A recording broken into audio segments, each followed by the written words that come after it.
Hi friends, welcome to கிராமத்து பொண்ணு பிரியா. எல்லாரும் எப்படி இருக்கீங்க? நான் ரொம்ப நல்லா இருக்கேங்க. இந்த வீடியோவில் காலையிலேருந்து சாயங்காலம் வரைக்கும் எப்படி போச்சுன்னு சொல்லிட்டு இந்த வீடியோவில் பார்க்கலாம் வாங்க. காலையில் எழுந்ததுங்க, ஃபஸ்ட்டு தலையெல்லாம் பின்னி மேலே தூக்கி கிளிப் போட்டாச்சுங்க. அடுத்த வேலையங்க பால் வாங்கிறதுக்காக கிளம்பிட்டேங்க. காலையில் லேட்டாக சாயங்காலம் லேட்டாக பால் வாங்குவோம். பாப்பா எந்திரிச்சிருந்தாங்க அப்படின்னா அவங்க போய் வாங்கிட்டு வந்துடுவாங்க. இன்றைக்கி 2 பேரும் நல்லா தூங்கிட்டு இருக்காங்க. குட்டி பையன் நேற்று ஈவினிங்கே அம்மாயி வீட்டுக்கு வந்து போயிட்டான். 9 மணிக்கு பக்கமாக தாங்க வருவான். காலையிலங்க டீ ஒரு டம்ளர் குடிச்சு வேலை செஞ்சோம் அப்படின்னா பாப்பா ஸ்கூல் அனுப்புகிற வரைக்கும் அது நல்லா எனர்ஜியாக இருக்குங்க. அதுக்கப்புறம் சாப்பிட்றதுக்கு 10 மணிக்கு மேலே ஆயிருங்க. வாசலில் இப்படி தாங்க குப்பையாக கிடக்குது. வாசலில் ஃபஸ்ட்டு கூட்டிடலான்னு சொல்லிட்டு வாசல் கூட்ட ஸ்டார்ட் பண்ணியாச்சுங்க. மழை பெஞ்சிட்டு இருந்துச்சு அப்படின்னா வாசலில் ஒரு மாதிரி நசன்னு ஒரு மாதிரி இருக்குங்க. மழை பெய்யாத இருக்கிறதுக்கும் கூட்டத்துக்கு நல்லா சூப்பராக இருந்துச்சுங்க. மேலே இருக்கிற குப்பையை மட்டும் அப்படியே கூட்டிகிட்டு வந்துடலான்னு சொல்லிட்டு கூட்டிகிட்டு இருக்கேங்க. வாசலுக்கு முன்னாடியே வாழை மரம் இருக்கிறதுனாலங்க அந்த வாழை மரத்தில் இருக்கிற பட்டை எல்லாமே வெட்டி விட்டோம் அப்படின்னா வாசலில் தாங்க குப்பைலாம் கிடக்குது. அதெல்லாம் தான் க்ளீன் பண்ணிட்டு இருக்கேன். பெருசாக குப்பையெல்லாம் வாசலில் எதுவுமே இருக்காதுங்க. இந்த வாழை மரத்து பட்டை குப்பை தான் அதிகமாகவே இருக்கும். அப்படி இல்லை அப்படின்னா பாப்பா தம்பியெல்லாம் சேர்ந்து ஏதாவது பேப்பரில் கிழிச்சு போட்டுட்டு விளையாடுவாங்க. காலையில் டைம் எந்திரிச்சதும் வேலை செய்யறதுக்கு லைட்டாக சோம்பேறித்தனமாக இருக்க மாதிரி இருக்குங்க. விளக்கு மொத்த மட்டும் கையில் எடுத்துட்டோம் அப்படின்னா அப்படியே ஃபீடாக கூட்ட ஆரம்பிச்சிரும். ஃபர்ஸ்ட்டு கூட்டும் போது கொஞ்சம் சோம்பேறித்தனமாக கூட்டிகிட்டு இருப்பேன். கொஞ்சம் தூரம் கூட்டுற வரைக்கும் அப்படி இருக்குங்க. அதுக்கப்புறம் கூட்டிகிட்டே இருந்தோம்னா அப்படியே ஃபீடாக கூட்ட ஆரம்பிச்சிருவேன். காலையில் 6 மணிலேருந்து 6:30 எந்திரிச்சிட்டேன் அப்படின்னா வாசல் கூட்டுறதுக்கு கரெக்டாக இருக்குங்க. அதுக்கு மேலே எந்திரிக்கிறதுக்கு கொஞ்சம் லேட் ஆயிடுச்சு அப்படின்னாங்க டேரெக்டாக சமையல் வேலைக்கு போயிடுவேன். சமையல் வேலையெல்லாம் முடிச்சு பாப்பாவெல்லாம் ஸ்கூல் அனுப்புறதுக்கு கரெக்டாக இருக்குங்க. பாப்பா ஸ்கூல் போனதுக்கப்புறம் டைம் இருந்தால் கூட்டுவோங்க. அப்படி இல்லை அப்படின்னா சாயங்காலம் நேரம் தான் வாசல் வந்து கூட்டுவேன். வாசலில் பாருங்கள் குப்பையே இல்லாத மாதிரி இருந்துச்சு. ஆனால் எவ்வளோ குப்பைன்னு சொல்லி பாருங்கள். நம்ம வீட்டு குட்டீஸ்லாம் எந்திரிக்கிறதுக்குள்ளே இந்த வேலை செய்யறதுக்கு ரொம்ப சூப்பராக இருக்குங்க. அவங்க எந்திரிச்சிட்டாங்க அப்படின்னா காலையில் கொஞ்சம் நைன்ட்டு இருப்பாங்க. அவங்ககிட்ட அப்படியே பேசிக்கிட்டு வேலை செய்யறதுக்கு நம்மளுக்கும் போர் அடிச்சு போயிடும். அப்புறம் விளக்கு மாற்ற போட்டு அவங்க கூட கொஞ்சம் நேரம் உட்காந்து நாரட்டை அடிச்சுக்கிட்டு அப்படி தாங்க போகும் காலையில் டைமு. அவங்க தூங்குறதுனால வேலை செய்யறதுக்கு நல்லா ஃப்ரீயாக இருந்துச்சு. நான் அதுக்கு மெதுவாக பொறுமையாக செஞ்சிட்டு இருந்தேங்க. ஃபர்ஸ்ட்டு விளக்கு மாற்ற போட்டு கூட்டும் போதுங்க மேலே இருக்கிற குப்பையெல்லாம் அப்படியே லைட்டாக எடுத்துகிட்டு வந்துட்டுங்க. அதுக்கப்புறம் நல்லா விளக்கு மாற்ற படுக்க போட்டு கூட்டணும் அப்படின்னா அதில் 1 2 அந்த கல் இருக்கிற மாதிரி இருக்கிறதெல்லாம் நல்லா சுத்தமாக வந்துடுங்க. வாசல் பார்க்குறதுக்கு நல்லா சூப்பராகவே இருக்கும். வாசல்லாம் கூட்டிங்க குப்பையெல்லாம் அள்ளி கொட்டினதுக்கப்புறங்க வாசலுக்கு தண்ணி தெளிக்கலான்னு சொல்லிங்க மோட்டார் வந்து போட்டு விட்டாச்சுங்க. காலையில் மண் வாசலாக இருக்கிறதுக்குங்க கூட்டி விட்டுட்டு தண்ணி தெளித்து விட்டுங்க கோலம் போட்டால் சூப்பராக இருக்குங்க. ஆனால் கோலம் போடுறதெல்லாம் எனக்கு அந்தளவுக்கு வராதுங்க. ரொம்ப முக்கியமான ஏதாவது விசேஷ நாள் வந்துச்சுன்னா மட்டும்தான் கோலம் போடுவேன். மற்ற டைம்லாம் சும்மா கூட்டி விட்டு தண்ணி மட்டும் தெளித்து விட்டுறதுங்க.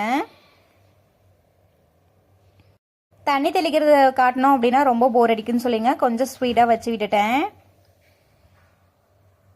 போர் தண்ணி வாசலுக்கு முன்னாடியே பைப் போட்டுருக்கிறதுனாலங்க ஒவ்வொரு டேஸ்ட்னா தண்ணி பிடிச்சிட்டு போய் தெளித்து விட்டுட்டு இருந்தாங்க.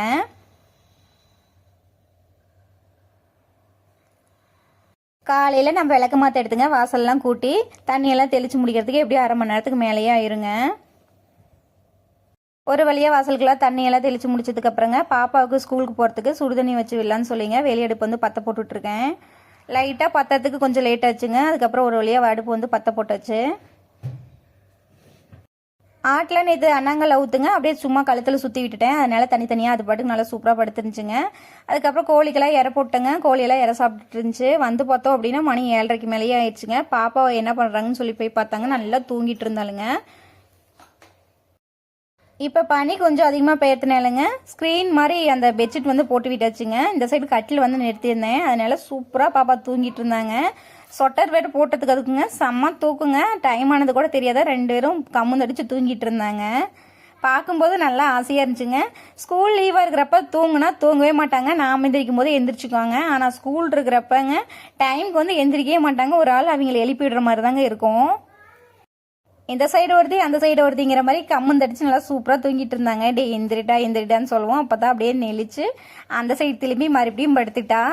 சின்ன பாப்பா நாம் எழுப்புறது கூட தெரிலங்க. செம்ம தூக்கம். நல்லா தூங்கிட்டு இருந்தா செவுத்தோரமாக நல்லா தலையை வச்சு எந்த அளவுக்கு தூங்குறான்னு சொல்லி பாருங்க. ஒரு வழியாக 2 பேர்த்தை எழுப்பி விட்டாச்சுங்க. நம்ம எழுப்பி விட்டுட்டோம் எந்திரிச்சுக்குவாங்க. இனிமேல் எழுப்ப தேவையில்லன்னு சொல்லிட்டுங்க அந்த சைடு விட்டுட்டு போயிட்டோம் அப்படின்னா படுத்து இன்னும் நல்லா சூப்பராக தூங்கிடுவாங்க. ஒரு வழியாக நச்சரிச்சு எழுப்பி விட்டுட்டுங்க எந்திரிச்சு உட்கார வச்சாச்சுங்க. நைட்டு ஃபுல்லாக பெரிய பாப்பாவுக்கும் சின்ன பாப்பாவுக்கும் பயங்கர சளிங்க. அந்த மூச்சு விட முடியாது. எந்திரிச்சு உட்காந்துக்குவாங்க இல்லைங்களா, அது மாதிரி மூக்கடைச்சிக்கிச்சாட்டு இருக்குங்க. எந்திரிச்சு உட்காந்துட்டு இருந்தாங்க.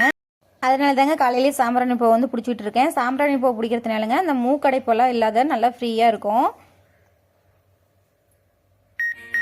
சின்ன குழந்தைங்கலேருந்து பெரியவங்க வரைக்குமே இந்த மூக்கடைப்பெல்லாம் இருந்துச்சுன்னா சாம்பிராணி பூ பிடிச்சோம் அப்படின்னா நல்லாவே கேட்குங்க.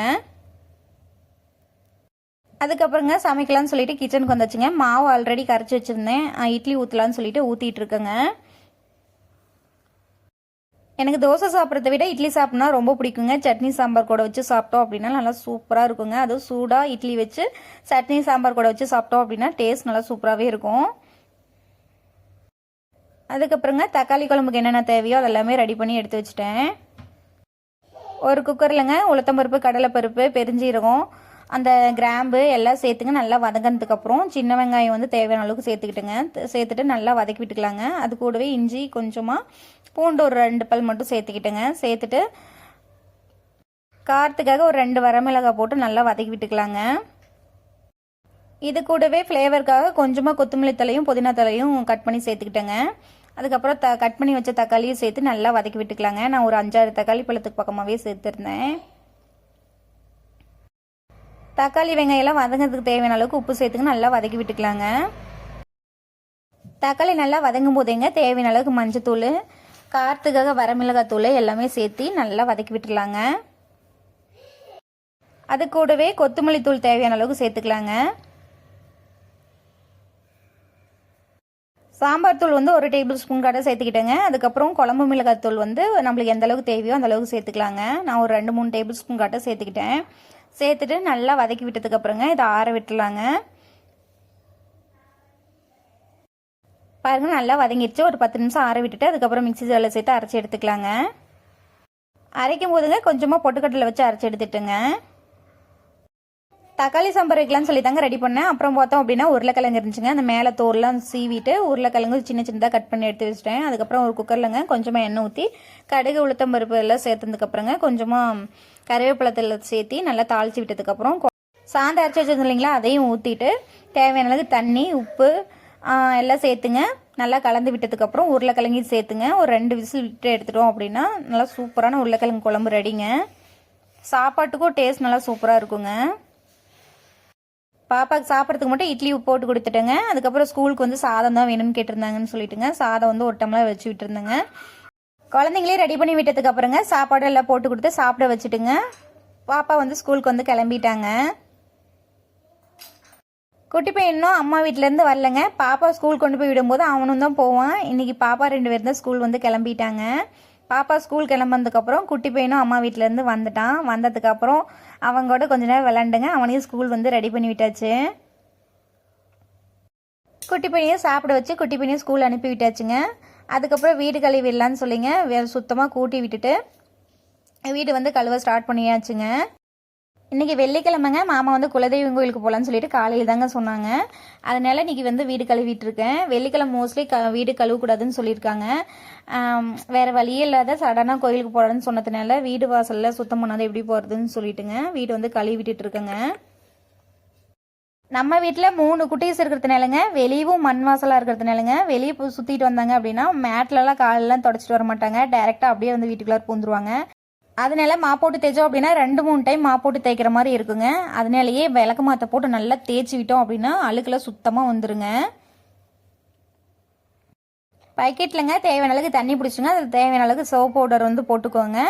அது கூட கம்ஃபர்ட் வந்து கொஞ்சமாக சேர்த்துக்குவேன். பச்சை கற்பூரம் வந்து 2 துண்டு வந்து சேர்த்துக்கலாங்க. சேர்த்தோம் அப்படின்னா வீட்டுக்கு வந்து ரொம்ப நல்லதுன்னு சொல்லுவாங்க. எல்லாமே சேர்த்துட்டுங்க நல்லா போட்டு கலந்து விட்டதுக்கப்புறம் ஒரு டப்பா ஊற்றி கழுவிட்டோம் அப்படின்னா வீடு நல்லா பளிச்சுன்னு ஆயிருங்க.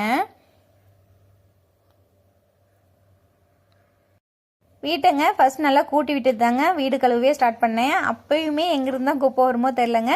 அந்த சந்தில் ஒவ்வொன்று இருக்கிற குப்பையெல்லாம் தண்ணி விட்டு நல்லா அடித்து விடுறப்ப வந்துடுதுங்க. குட்டீஸில் பிறக்கிறதுக்கு முன்னாடிங்க வீட்டில் கழுவிட்டோம் அப்படின்னா 1 வாரம் ஆனாலுங்க வீட்டில் வந்து ஒரு குப்பை கூட ஆகாதுங்க. வீடு வந்து நல்லா பளிச்சுன்னு கண்ணாடி மாதிரி இருக்குங்க. ஆனால் குட்டீஸ் வந்ததுக்கு அப்புறம் வீடு வந்து அப்படியே டோட்டலாக ஆப்போசிட் ஆயிடுச்சுங்க. வீடு வந்து கழுவிட்டதுக்கப்புறம் 1 மணி நேரம் தாங்க இந்த வீடு பார்க்குறதுக்கே வீடு மாதிரி இருக்கும்.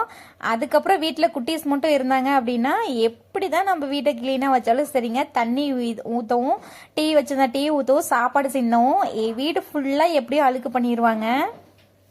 பாப்பாலாம் வீட்டுக்குள்ளாரையே விளாண்டுட்டு குட்டி பாப்பாவாக இருக்கும் போதுங்க வீடெலாம் அவ்வளோ நீட்டாக இருக்கும். அவங்க என்னைக்கு வெளியே போய் மண்ணில் விளையாட ஆரம்பித்தாங்களோ அதுக்கப்புறம் வீடு மாதிரியே இல்லைங்க. நானும் அவங்க இஷ்டத்துக்கே விட்டுறது. இப்போல்லாம் வாரத்துக்கு ஒரு டைம் மட்டும் போட்டு விட்டுறதுங்க. பெட்ரூமு, சமையல் ரூமு, ஹாலுன்னு சொல்லிட்டுங்க எல்லாமே சுத்தமாக கழுவி விட்டாச்சுங்க. ஃபேன் போட்டு விட்டோம் அப்படின்னா ஒரு 10 நிமிஷத்தில் வீடெலாம் நல்லா காஞ்சிருங்க. வீடு கழுவுறதுக்கு முன்னாடியே பெட்ஷீட்லாம் எடுத்து வெளியே போட்டு வச்சுருந்தேங்க. அதை எல்லாமே இப்போ சோப் பவுடர் போட்டு ஊற வச்சுங்க அலசி காய போட்டலான்னு சொல்லிட்டு அந்த வேலை தாங்க பண்ணிகிட்ருக்கேன். இன்னைக்கு காலையிலேருந்தே மோடம் போட்ட மாதிரி தான் இருந்துச்சு. இருந்தாலுமே கோயிலுக்கு போகிறதுனால பெட்ஷீட்லாம் துவச்சி போட்டலான்னு சொல்லிங்க அலசி போட்டுட்ருக்கேன். எந்த அளவுக்கு ஆயுமோ என்னன்னு சொல்லி தெரிலங்க. ஒரு நாள் மோடம் பிடிச்சினாவே அன்னைக்கே மழை வந்துடுதுங்க. அப்படி இல்லை அப்படின்னா அடுத்த நாளே மழை வந்துடுது. இன்றைக்கும் அப்படி தாங்க இருக்குது. காலையிலேருந்தே நல்லா மோடமாக இருக்குங்க. கொஞ்சம் கூட வெயிலே வரல. சின்ன பெட்ஷீட்டாக இருக்கிறதெல்லாம் காஞ்சிருங்க. அந்த பெரிய பெட்ஷீட்டாக இருக்கிறதெல்லாம் தாங்க அவ்வளோ சீக்கிரம் காயாது. அதனால் சின்ன பெட்ஷீட்டாக இருக்கிறதெல்லாம் சோப் பவுடரில் போட்டுங்க கொஞ்சமாக கம்ஃபர்ட் ஊற்றி நல்லா அலசி காய வச்சாச்சுங்க. அந்த பெரிய மொத்த பெட்ஷீட் கம்பளி இருக்கும் இல்லைங்களா, அதை மட்டும் சோப் பவுடரில் அப்படியே ஊற வச்சு வச்சுருக்கேன். வீடெல்லாம் கழுவி விட்டுங்க பெட்ஷீட்லாம் துவைச்சி போட்டாச்சு. துணி கொஞ்சமாக இருந்துச்சுங்க, அதை மட்டும் சோப் பவுடரில் ஊற வச்சுருக்கேன். போயிட்டு வந்து துவைச்சிக்கலான்னு சொல்லிட்டுங்க இந்த வேலையெல்லாம் முடிச்சுட்டுங்க நான் போய் குளிச்சுட்டு வந்தாச்சுங்க. குளிச்சுட்டு வந்ததுக்கப்புறம் தலைமுடியெல்லாம் கொஞ்சம் காஞ்சதுக்கப்புறங்க அப்படி கிளிப் போட்டுட்டு கோயிலுக்கு கிளம்பியாச்சுங்க. நான் வீட்டு வேலையெல்லாம் செஞ்சு முடிக்கிறதுக்குள்ளங்க மாமா போய் ஆட்டுக்கு தீனிப்புல் வந்து அறுத்துட்டு வந்துட்டாங்க. கோவிலுக்கு போயிட்டு வந்தோம்னா கண்டிப்பாக லேட் ஆயிருங்க. அதனால் போகிறதுக்கு முன்னாடியே கொஞ்சமாக மட்டும் தீனி போட்டு போயிடலாம். வந்ததுக்கப்புறம் இன்னும் கொஞ்சம் எடுத்து போட்டுக்கலான்னு சொல்லிங்க பாதியை மட்டும் மாமா எடுத்துகிட்டு வராங்க. நான் முன்னாடி படால் மட்டும் அவுத்து விடலான்னு சொல்லிங்க அவுத்து விட்டுட்டேன். மாமாவை கொண்டுட்டு போய் ஆட்டுக்கு போட்டு வர்றதுக்காக போயிட்டாங்க. நம்ம வெளியே போகிறதுக்கு முன்னாடிங்க வீட்டுட்டு இருக்கிற வேலையெல்லாம் முடிச்சுட்டு போயிட்டோம் அப்படின்னா போகிற இடத்துல கொஞ்சம் ரிலாக்ஸாக இருந்துட்டு வரலாங்க. அப்படி இல்லை அப்படின்னா வீட்டுட்டு அந்த வேலை கிடக்கும் இந்த வேலை கிடக்கும்னு சொல்லிட்டு குழம்பிட்டே வரணுங்க. ஒரு வழியாக வீட்டுட்டு இருக்கிற வேலையெல்லாம் முடிச்சுட்டுங்க கோயிலுக்கு வந்து கிளம்பியாச்சு. வீட்டை விட்டு வண்டி எடுத்தது தாங்க மழை வந்து தூறல் போட ஆரம்பிச்சிருச்சு. குலதெய்வ கோவிலுக்கு போயிட்டுங்க சாமி கும்பிட்டு அங்கேருந்து திருச்செங்கோட்டுக்கு வந்து பக்கங்க. திருச்செங்கோட்டுக்கு போனோம் அப்படின்னா காட்டுக்கு வெங்காய காட்டுக்கு வந்து மருந்து வாங்கிட்டு வந்துடலான்னு சொல்லிட்டு மாமா சொன்னாங்க. அதனால திருச்செங்கோட்டு போயிட்டுங்க மருந்து வாங்கிட்டு வர வழியில் ஒரு பேக்கரியில் நிறுத்திங்க டீ எல்லாம் குடிச்சிட்டுங்க ஸ்நாக்ஸ் எல்லாம் கொஞ்சம் வாங்கிட்டு அதுக்கப்புறம் வர வழியில் பார்த்தோம் அப்படின்னா நல்லாவே மழை வந்து படன்னு தூர ஆரம்பிச்சிருச்சு. அதுக்கப்புறம் ரெயின் கோட் எடுத்துகிட்டு போயிருந்தேங்க. ரெயின் கோட் வந்து போட்டுட்டு மாமா வந்து தலையில் துண்டு கட்டிட்டாங்க. அப்படியே ஒரு வழியாக மெதுவாக வீட்டுக்கு வந்து வந்தாச்சுங்க. வீட்டுக்கு வந்ததும் வேலையாங்க மீதி இருக்கிற தீனி எடுத்து ஆட்டுக்கு போட்டாச்சுங்க. இந்த நாள் எங்களுக்கு இப்படி தாங்க போச்சு. இந்த வீடியோ பிடிச்சிருந்துச்சி அப்படின்னா மறக்காமல் லைக் பண்ணுங்கள். அப்போ தாங்க நாங்கள் போடுற வீடியோ கொஞ்சம் முன்னாடி எடுத்துகிட்டு போய் காட்டோம். ஓகே பாய்ங்க. இன்னொரு இன்ட்ரெஸ்டிங்கான வீடியோவில் பார்க்கலாம்.